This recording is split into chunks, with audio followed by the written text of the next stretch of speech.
Welcome to The Explainer. Today, we're diving straight into a shocking 2014 murder in Tallahassee. At first, it looked like a complete mystery, right? But it ended up exposing this sweeping, heavily funded conspiracy by a wealthy family. It's one of those cases that really forces us to ask, just how far will someone go for absolute control over their family? Which brings us right to the core question we're answering today. Was this just some random act of violence, or are we looking at a meticulously funded family conspiracy? Part 1. A Murder in Tallahassee. Let's talk about the victim. This was 41-year-old Dan Markel. He was this rising star at Florida State University's College of Law. And there's a heavy bit of irony here, because his academic focus was actually on retributive justice. That's the legal philosophy that people deserve a second shot in life, and that murder laws are just a totally necessary feature of any just society. But outside of his brilliant career, Dan was, above all, a devoted, divorced father of 2 young boys. Actually, a lot of professors had their office doors plastered with prestigious law review articles, right? Not Dan. His door was completely covered, top to bottom, in his son's drawings. Now walk through this morning with me, because you can clearly see just how meticulously Dan was being stalked. At 9 a.m., he drops his kids off at daycare. He heads to the gym, and surveillance video catches this light-colored silver Prius just circling the lot. When Dan finally leaves to head home, city bus cameras actually capture that exact same Prius tailing him. Fast forward to just before noon. A neighbor hears 2 loud bangs and spots that same Prius rapidly backing out of the driveway. Dan had been shot point blank right inside his own garage. Part 2. Tracking the getaway car. So through neighbor tips and those incredibly lucky Vital City bus cameras, law enforcement literally watched this vehicle flee the city. The footage showed 2 highly animated men inside. By syncing up this footage with cell phone data, they tracked the car all the way out of this quiet small town, straight down to Miami.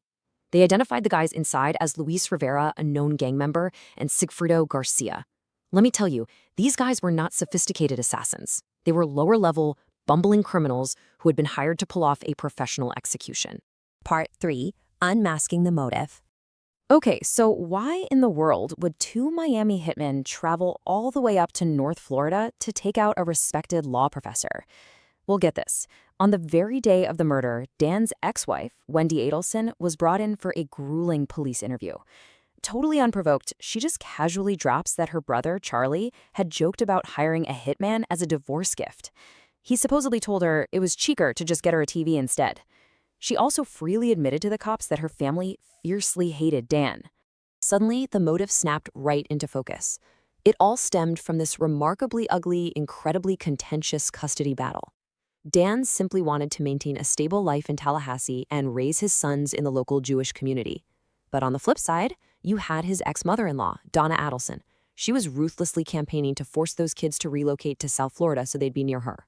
She basically demanded total control over the entire situation. And Donna's fixation was so intense, it went into the realm of extreme psychological warfare. She actively plotted to dress her grandchildren in Nazi youth uniforms and secretly have them baptized, purely to spite Dan's devout Jewish faith.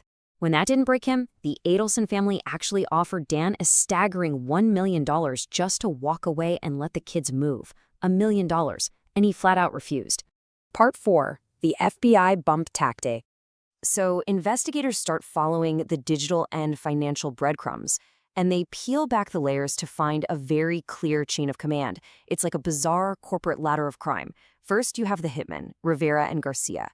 They were linked to a woman named Katie Magbonia, who actually shared kids with Garcia, so Katie is the middleman.